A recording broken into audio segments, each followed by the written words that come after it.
What's up, everybody? It's May 12th, 2025, and welcome to another episode of One Big Question with Renee Smith, the show where curiosity doesn't just kill the cat, it starts the conversation. I'm your host, Renee Smith, your favorite deep dive buddy, your thought provoker in chief, and the woman who asks the question that's been living rent-free in your brain all week. Because let's be real, we're all just trying to make sense of the madness, one big question at a time. So grab your coffee, put your phone on Do Not Disturb, and let's dig into today's question. It's a good one. And first, we'd like to send our producer behind the mic, Kennedy, a very happy birthday. We love you, Kennedy.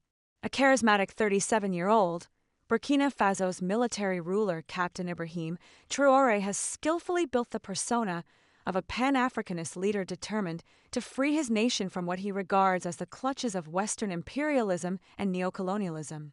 His message has resonated across Africa and beyond, with his admirers seeing him as following in the footsteps of African heroes like Burkina Faso's very own Thomas Sankara, a Marxist revolutionary who is sometimes referred to as Africa's Che Guevara. Traoré's impact is huge. I have even heard politicians and authors in countries like Kenya and East Africa say, "This is it." He is the man. Beverly Oching, a senior researcher at global consultancy firm Control Risks, told the BBC. His messages reflect the age we are living in, when many Africans are questioning the relationship with the West, and why there is still so much poverty in such a resource-rich continent, she said. After seizing power in a coup in 2022, Traoré's regime ditched former colonial power France in favor of a strong alliance with Russia that has included the deployment of a Russian paramilitary brigade and adopted left-wing economic policies. This included setting up a state-owned mining company, requiring foreign firms to give it a 15% stake in their local operations and to transfer skills to Burkinabe people. The rule also applied to Russian miner Nordgold, which was given a license in late April for its latest investment in Burkina Faso's gold industry. As part of what Traoré calls a revolution, to ensure Burkina Faso benefits from its mineral wealth, the junta is also building a gold refinery and establishing national gold reserves for the first time in the nation's history. However, Western-owned firms appear to be facing a tough time, with Australia-headquartered Surama Resources launching arbitration proceedings against Burkina Faso in late 2024 following the withdrawal of an exploration license. The junta has also nationalized 2 gold mines, previously owned by a London-listed firm, and said last month that it planned to take control of more foreign-owned mines. Enoch Randy Akins, a researcher at South Africa's Institute for Security Studies, told the BBC that Traoré's radical reforms had increased his popularity in Africa. He is now arguably Africa's most popular, if not favorite, president, Mr. Akins said. His popularity has been fueled through social media, including many misleading posts intended to bolster his revolutionary image. AI-generated videos of music stars like R. Kelly, Rihanna, Justin Bieber, and Beyoncé are seen immortalizing him through song, though they have done nothing of the sort. Ms. Oching said that Traoré first caught the attention of Africans when he spoke at the Russia-Africa Summit in 2023, telling African leaders to stop behaving like puppets who dance every time the imperialists pull the strings. This speech was heavily publicized by Russian media, which has become a major player in promoting Traoré's Pan-Africanist image. Traoré attended commemorations in Russia last week to mark the 80th anniversary of the Soviet victory over Nazi Germany in World War II. He posted on X that he, along with military leaders from neighboring Mali and Niger, were inspired by it to winning the war against terrorism and imperialism at all costs. Thanks to his rhetoric and pushed by a slick social media campaign, his appeal has spread around the world, including among African Americans and Black Britons, Ms. Oching noted. Everyone who has experienced racism, colonialism, and slavery can relate to his messages, Ms. Oching said, pointing out that African American rapper Meek Mill had posted about him on X late last year, saying how much he liked his energy and heart, though he was ridiculed for mixing up names by referring to Traoré as Burkina Faso and later deleted the post. But France's president is not a fan, describing Traoré as part of a Baroque alliance between self-proclaimed Pan-Africans and neo-imperialists. Emmanuel Macron was also referring to Russia and China, whom he accused, in a 2023 speech, of provoking coups in Africa's former French colonies and hypocritically stirring up old arguments over sovereignty and colonial exploitation. Traoré's popularity comes despite the fact that he has failed to fulfill his pledge to quell a 10-year Islamist insurgency that has fueled ethnic divisions and has now spread to once peaceful neighbors like Benin. His junta has also cracked down on dissent, including the opposition, media, and civil society groups, and punished critics, among them medics and magistrates, by sending them to the front lines of the war against the jihadists. For Ronaldo de Payne, the Africa Deputy Director of the International Crisis Group think tank, Traoré commands such support because he is young in a country with a young population. The median age is 17.7 years. He is media savvy and uses the past to build his popularity as a reincarnation of Sankara, he told the BBC. And he knows the art of politics, how to make a nation completely traumatized by war feel there is a better future. He is really good at that game.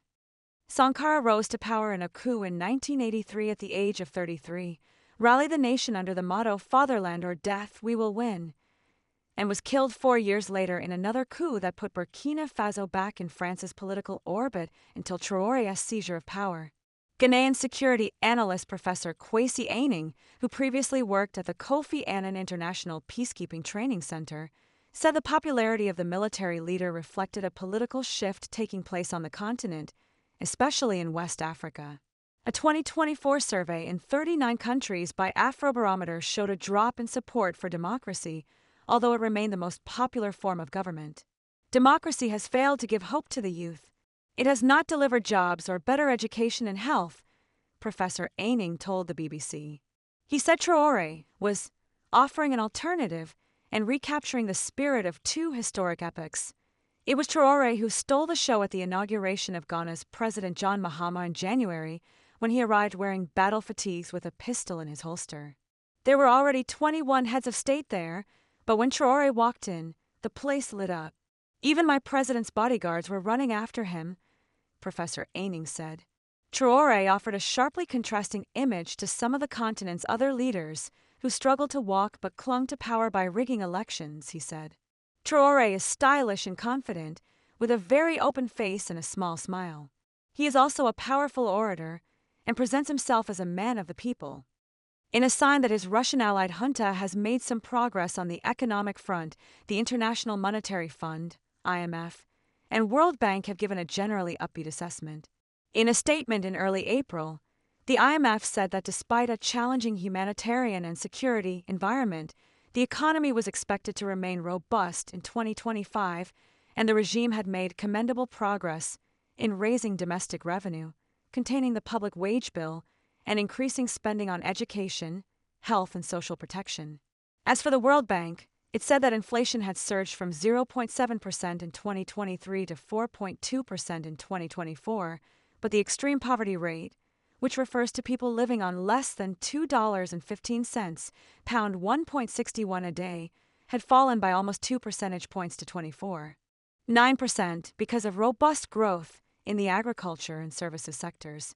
Despite these reports from U.S.-based financial institutions, relations with both France and America have been frosty.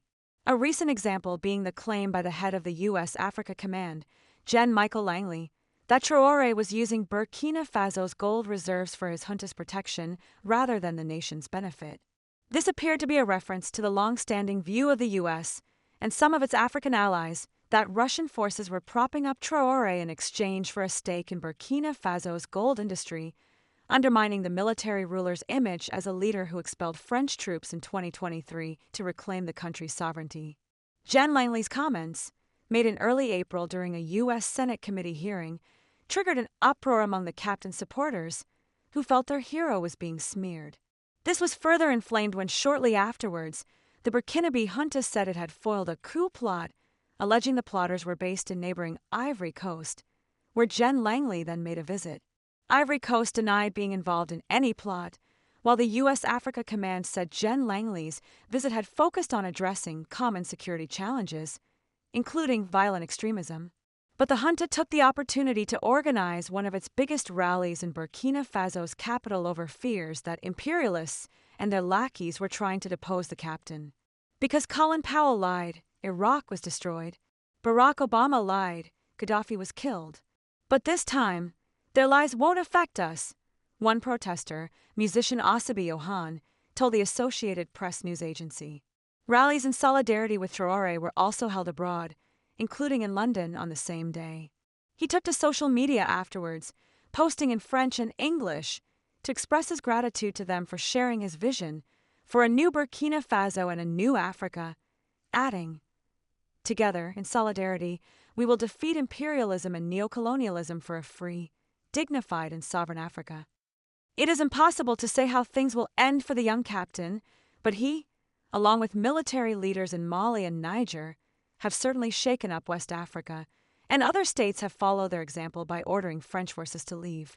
The three military-ruled neighbors have also pulled out of the regional trade and security grouping ECOWAS, formed their own alliance, and have ended free trade in the region by announcing the imposition of a 0.5% tariff on goods coming into their countries.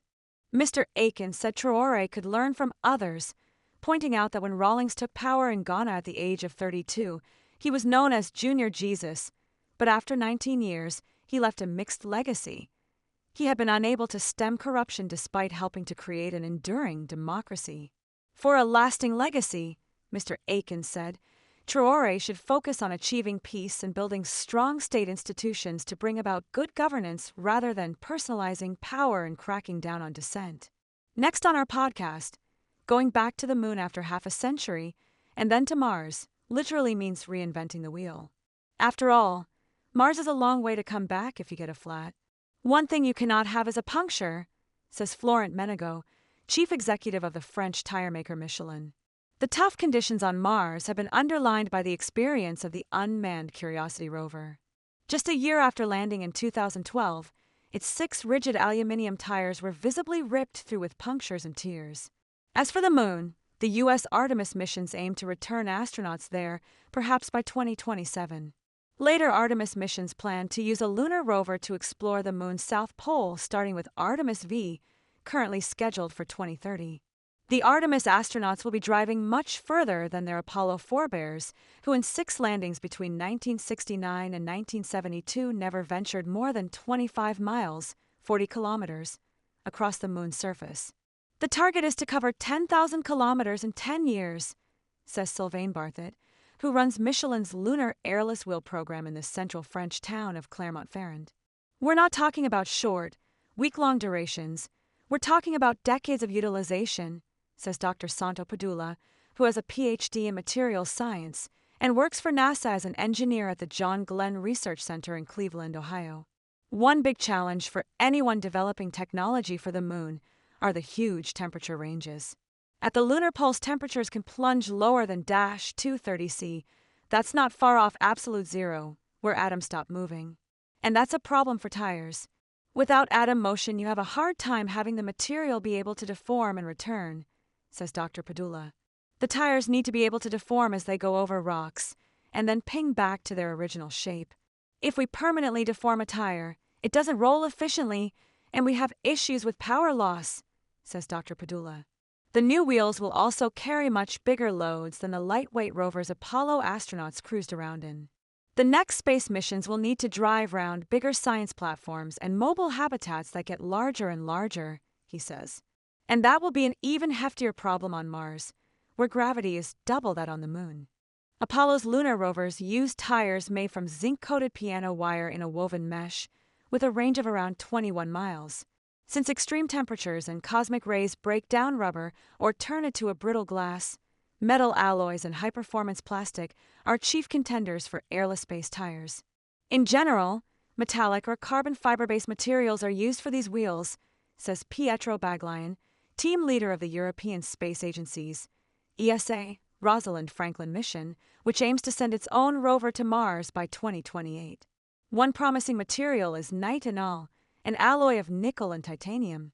Fuse these, and it makes a rubber-acting metal that can bend all these different ways, and it will always stretch back to its original shape, says Earl Patrick Cole, chief executive of the Smart Tire Company. He calls nitinol's flexible properties one of the craziest things you will ever see. Nitinol is a potentially revolutionary material, says Dr. Padula, because the alloy also absorbs and releases energy as it changes states. It may even have solutions to heating and refrigeration, he says. However, Mr. Bartlett at Michelin thinks that a material closer to a high-performance plastic will be more suitable for tires that need to cover long distances on the moon. Bridgestone has meanwhile taken a biomimicry approach by making a model of the footpads of camels.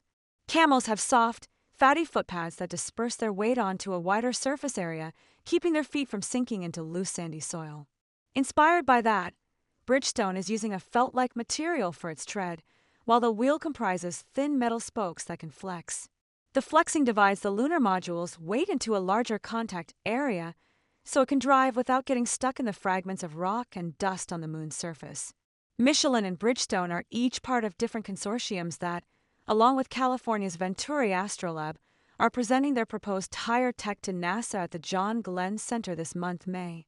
NASA is expected to make a decision later this year. It might choose one proposal or adopt elements of several of them. Meanwhile, Michelin is testing its tires by driving a sample rover around on a volcano near Claremont, whose powdery terrain resembles the moon's surface.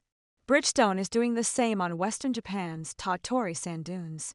ESA is also exploring the possibility of whether Europe might make a rover on its own for other missions, says Mr. Bartlett. The work might have some useful applications here on Earth. While working on his doctorate at the University of Southern California, Dr. Cole joined a NASA entrepreneurial program to work on commercializing some of the technology from the Mars Super-Elastic rover tire. An early product this year will be nickel titanium bicycle tires. Priced around $150, 120 pounds each, the tires are much more expensive than regular ones, but would be extremely durable. He also plans to work this year on durable tires for motorbikes, aimed at areas with rough roads. For all this, his dream remains to play a part in humanity's return to the moon. So, I can tell my kids, look up there on the moon, he says. Daddy's tires are up there. Every May, millions of flowers make their way to mums across the U.S. for Mother's Day, and the majority come from one nation. So, where do these flowers come from? That would be Colombia, which exports more than $2 billion worth of cut flowers each year, making it the second largest flower producer in the world after the Netherlands, and the largest single supplier to the United States. Nearly 80% of Colombia's flowers, or $1.62 billion, end up in the U.S., so if you're stateside, chances are that the stems in your Mother's Day bouquets originated in this South American country. A 2024 article in the American Journal of Transportation noted that in just 21 days, more than 400 LATAM Airlines flights carrying 24,000 tons of flowers, roughly 552 million flower stems, took off from Colombia and neighboring Ecuador. But thanks to rising inflation and U.S. President Donald Trump issuing a 10% baseline tariff on most all imported goods from Colombia, many experts say that Mother's Day bouquets are likely to be more expensive in the U.S. this year. Flowers are not something we can buy in advance and hold on to. They have to be cut fresh. Shopping expert Trey Bodge recently told the Today Show. Consumers are really going to feel that pinch when they're buying flowers this year. Prior to the 1960s, most American bouquet-bound flowers were cut fresh in California, but they were expensive. Colombia's modern floral export industry traces its roots back to the Cold War.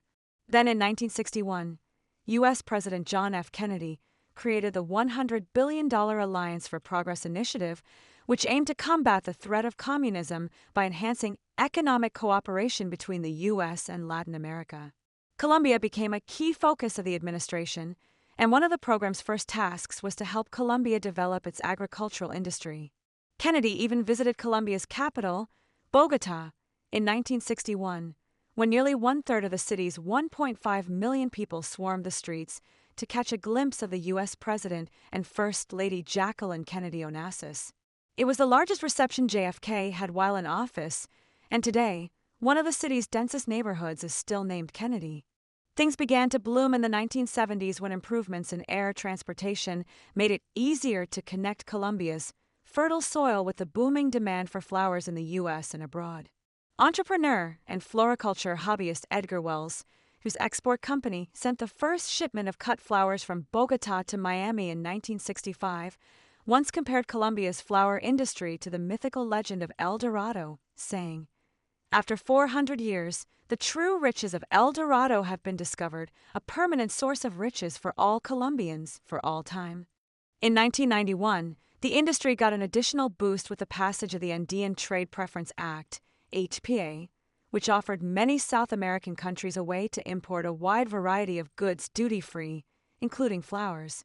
The country now exports billions of flowers to the U.S. every year, and despite problematic labor practices and a dwindling workforce, it still specializes in growing some of the most popular flowers found in bouquets or given as gifts, including roses, carnations, and orchids.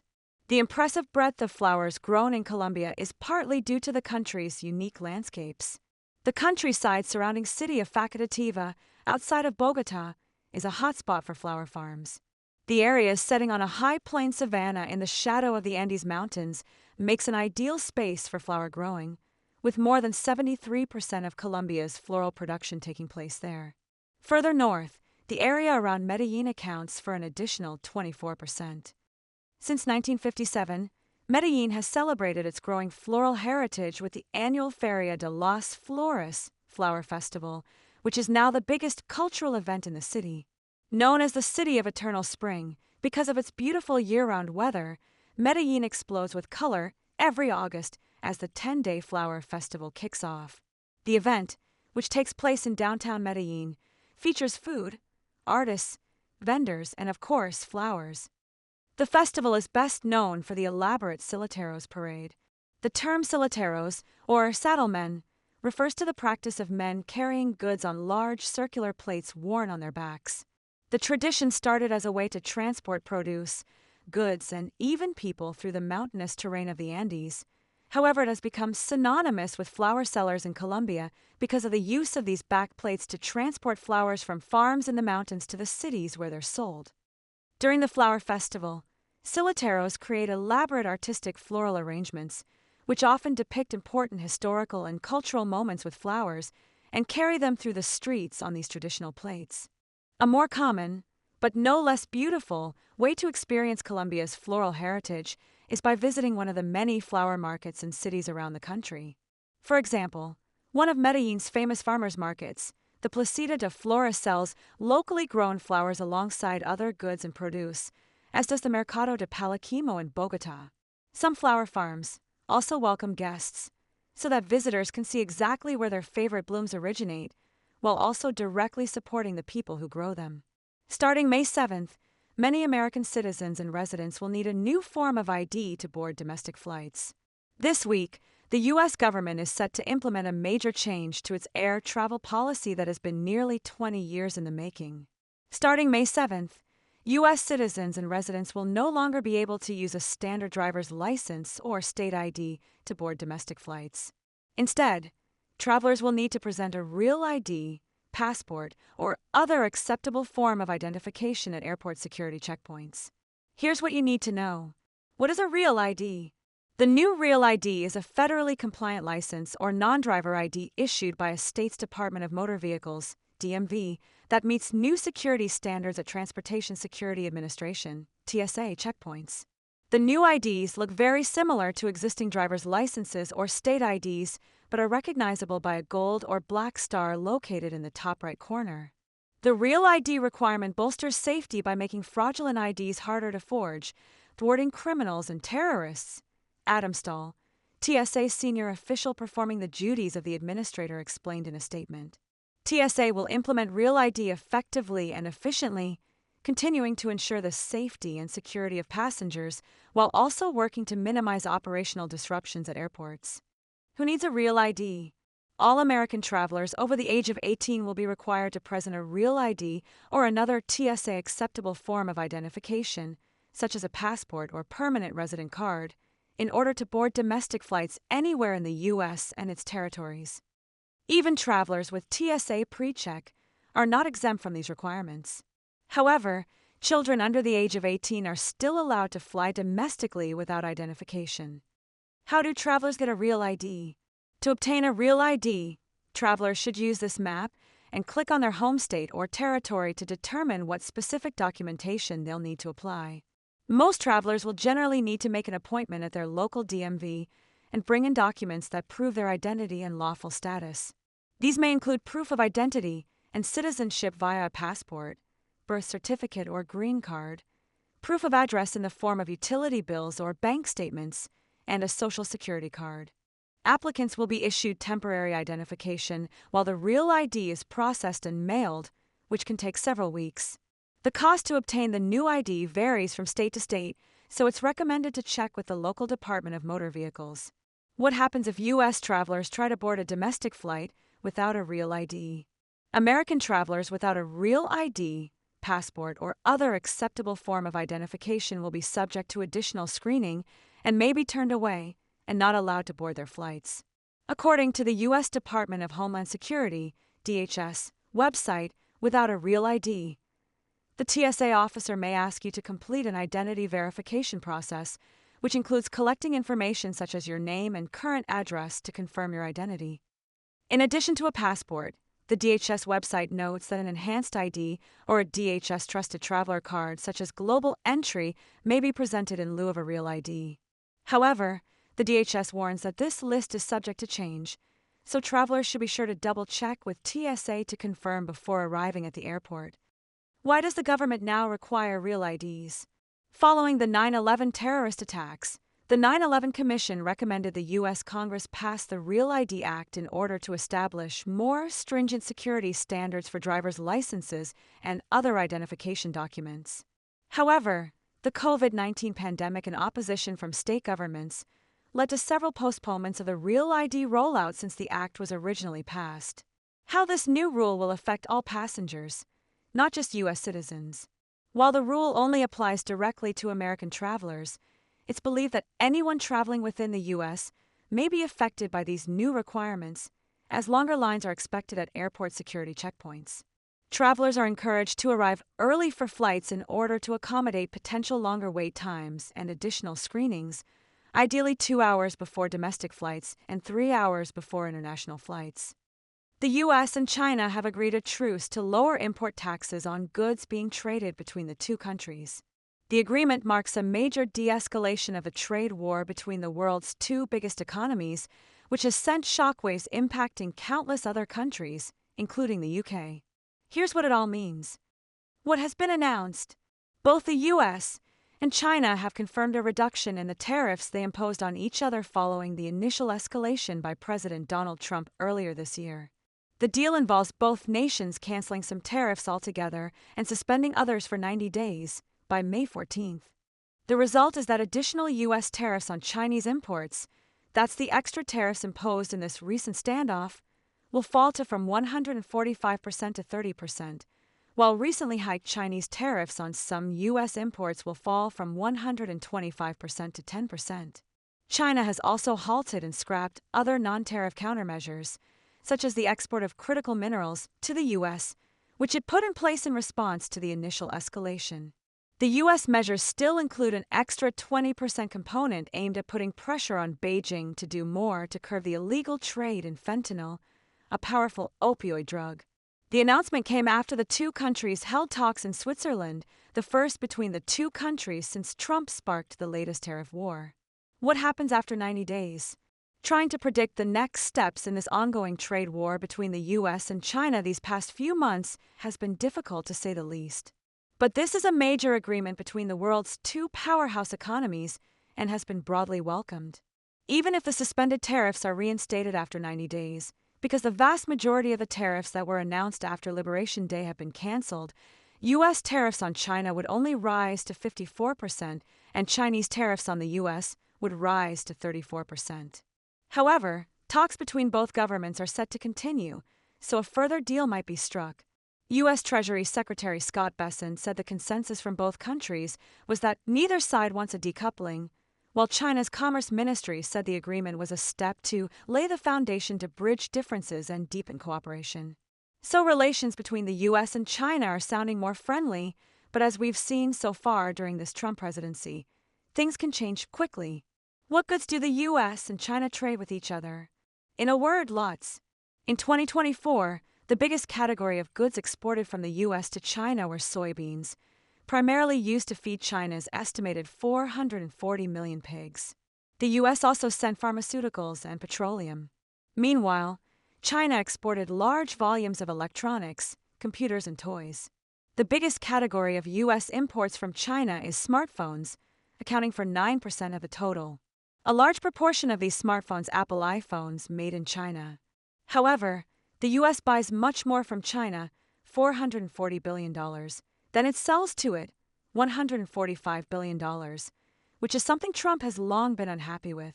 His reasoning in part for introducing tariffs, and higher ones on countries which sell more to the U.S. than they buy, is to encourage U.S. consumers to buy more American-made goods, increase the amount of tax raised, and boost manufacturing jobs. The escalating trade war in recent months has led to a collapse in the amount of goods being shipped across the Pacific Ocean, but investors believe the truce will lead to a rebound, with shares up for some of the world's biggest shipping firms. Has either side won? Politicians on both sides have started and will no doubt continue to claim victory over this truce. Despite the U.S. and China calling this a joint agreement, people in Beijing will interpret it as the Trump administration walking back from the tariffs, according to Janka Ordal, director of the Asia program at the European Council on Foreign Relations. We are back to square one. Now negotiating can begin. The outcome is uncertain, but China is in a psychologically stronger position now than before, she said. The U.S. will argue its tariff rate on Chinese imports, although lower, is still hefty at 30%. This trade deal is a win for the United States, demonstrating President Trump's unparalleled expertise in securing deals that benefit the American people, a White House statement said. Economists at Deutsche Bank have suggested the lowering of tariffs, and last week's UK-US deal on them means there's both a likely cap and floor to Trump's rates. The UK has one of the least imbalanced relationships with the US, and now has a universal tariff rate of 10%. China has one of the most imbalanced relationships, and now has a tariff rate of 30%, said George Saravilos, head of FX research at the investment bank. It is reasonable that these two numbers now set the bounds of where American tariffs will end up this year. Our next big question: half a century after the world's first deep-sea mining tests picked nodules from the seafloor off the U.S. East Coast, the damage has barely begun to heal. Plunging to the ocean's abyss on the Blake Plateau, a deep-sea mountain range off the coast of North Carolina, is an otherworldly experience. It's like no other ocean bed that microbiologist Samantha Joy has ever visited. In her deep-sea submersible called Alvin, a 3-person vessel made of titanium thick enough to withstand pressure in the ocean's depths, with 2 robotic arms reaching outside for sample collection, it takes more than an hour to descend to about 2,000 meters, 6,600 feet, below the water's surface. On the way down, the water is on fire with bioluminescence and abounds with wildlife. There are huge fish, small fish and jellyfish, shrimp, sea slugs, octopuses, and hundreds of squid bump into the submarine, seeming to be curious about its free fall into their home. I have worked all over the place, and my mind was blown on the Blake Plateau. I mean, it's just spectacularly diverse, says Joy, recalling her last trip to the plateau in August 2018. At touchdown, the silted floor is covered in worms, sponges, stars, and mussels the size of an adult human's forearm, says Joy, gesturing to her own limb to show me. Among the abundance of life, though, a section of the Blake Plateau is barren with the scars from the world's first deep-sea mining pilot test carried out in 1970. That experiment 50 years ago was just a proof of concept, but full-scale commercial deep-sea mining is on many of today's national to-do lists. In April 2025, Trump signed an executive order to fast-track deep-sea mining. The world's first deep-sea mining test was conducted by U.S. company Deep Sea Ventures in July 1970. A vacuum cleaner-like machine bulldozed through the abyss and sucked up 60,000 baseball-sized lumps off the bottom of the ocean. The nodules, filled with manganese, nickel, and cobalt that accumulate a few millimeters per million years, were hoped to become a resource for the nation's industrial endeavors. There remains high interest in them today, as they're replete with minerals for making batteries for electric cars and smartphones, as well as medical and military technology. Deep Sea Ventures' project fell through, and no more deep-sea mining was done off the U.S. East Coast. But a remote-controlled robot sent to that segment of the Blake Plateau during a 2022 scientific expedition found the company's footprints. Scientists snapped pictures of defined dredge lines in the mud for more than 43 kilometers, 27 miles. The lines dug into the abyss like train tracks, as if somebody had raked through it just recently, and the damage was widespread and definable, according to reports. Where the tracks are, there is nothing. No nodules and no biodiversity. No curious squid. Nothing like the kaleidoscope of beauty joy encountered in 2018, just around the corner.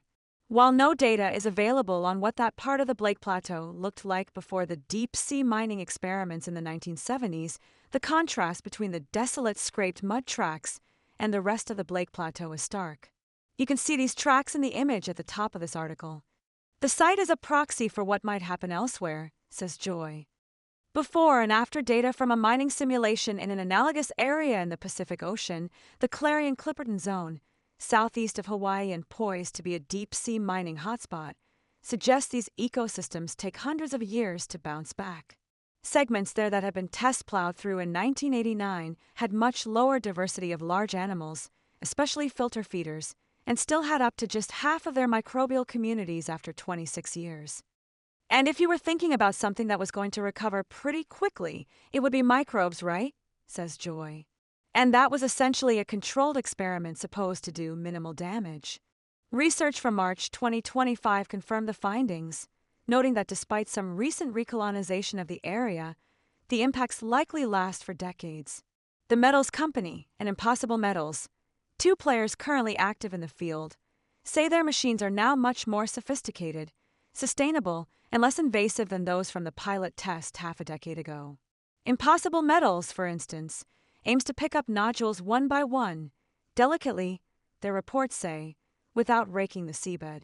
Impossible Metals has already placed a request for a lease for exploration and mining off the coast of American Samoa. All mining has impacts. We have invented new technology to minimize the impacts, says Impossible Metals Chief Executive Oliver Gunasekera. He notes mining today is carried out in some of the world's most biodiverse areas, like the Indonesian rainforest, which is mined for nickel. As part of any mining permit approval, an environmental impact assessment would be performed to understand the impacts and make sure they are acceptable, says Gunasekera. Yet, researchers already think there are dozens of possible effects on the seabed, and precisely forecasting the impacts of deep-sea mining is difficult because so little is known about these sprawling underwater ecosystems. With more than 70% of the world's waters still unmapped, says Christopher Robbins, Associate Director of Ocean Conservancy. In 2023, researchers suggested that about 90% of species in the Clarion-Clipperton Zone are new to science. They found more than 5,000 deep-sea creatures they'd never seen before. In 2024, scientists discovered the world's largest deep-sea coral reef on the Blake Plateau, more than 83,000 individual coral mound peaks spanning 500 kilometers, 310 miles, in length and 100 kilometers in width, 60 miles, all the way from the coast of South Carolina to the tip of Florida. The researchers from the U.S. National Oceanic and Atmospheric Administration, NOAA, who discovered the coral reefs, told the BBC they were not available to discuss the work at this time. Since more than 20 different pharmaceuticals have been developed thanks to organisms discovered in the deep sea, many undiscovered concoctions could be lost to deep-sea mining before even being discovered. Plus, the abyssal plain is not the only ecosystem at risk, says Robbins. The mining machines trawling through the ocean bed release waves of sediment from the ground and discharge mining wastewater from the vessels on the surface, cycling abyssal debris in plumes that can travel large distances into the water column. Research shows the plumes could mess with the lifestyle, reproduction, and feeding of organisms living in these areas. Studies suggest they can stress out jellyfish's mucus production and make it hard for organisms to communicate via bioluminescence, or clog fish's airways and end up in their diet. It's unclear what impact this will have on the ocean's ability to capture carbon, Robbins says.